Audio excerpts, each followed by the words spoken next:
Canada comes up short for the gold medal at the Milano Olympics in 2026 against the United States, losing 2-1. Heartbreaking loss for this nation, but let's break down the game. So the game started off pretty good pace for the Americans. They started off fast. I would say they had a better jump than we did, and they ended up scoring the first goal on a bouncing puck that Taves just couldn't handle, and America capitalized on that right there.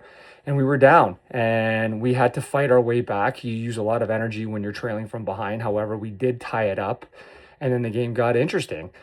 The game eventually goes into overtime, but before overtime, there were a bunch of things that happened that Canada didn't capitalize on. You had a breakaway by McDavid, he didn't score. We had a breakaway by Celebrini, he didn't score.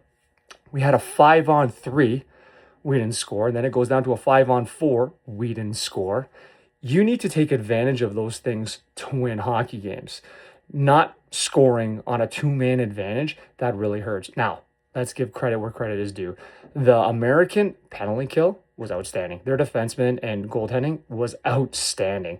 Hellebuck made a save that's going to haunt all Canadians, and I've seen so many pictures of it everywhere on social media, on Taves with that paddle save, just reaching out for the puck, stopping it. Amazing. Got to give credit where it's due. Like, there's a reason why this guy's won a Vezina, and I'm thinking about McKinnon missing that empty net. He had that chance and he missed it, unfortunately. But hey, listen, we had no Crosby.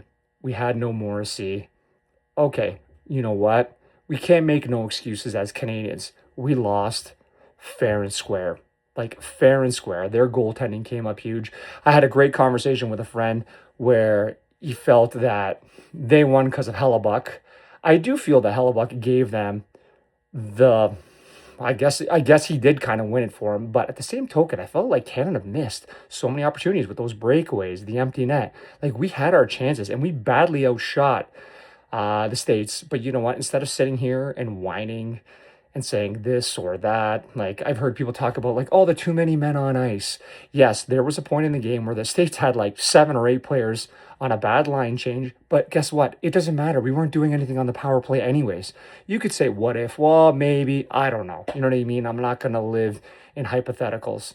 But unfortunately, Canada does lose. The States are the champions now. Now we're chasing them. And you know what? We'll have to wait and see until the next big best on best tournament, which I believe is in 2028 of 4 nations. Curious to see how different will the teams be. Both GMs got questioned for the Canadian side and the American side, but guess what?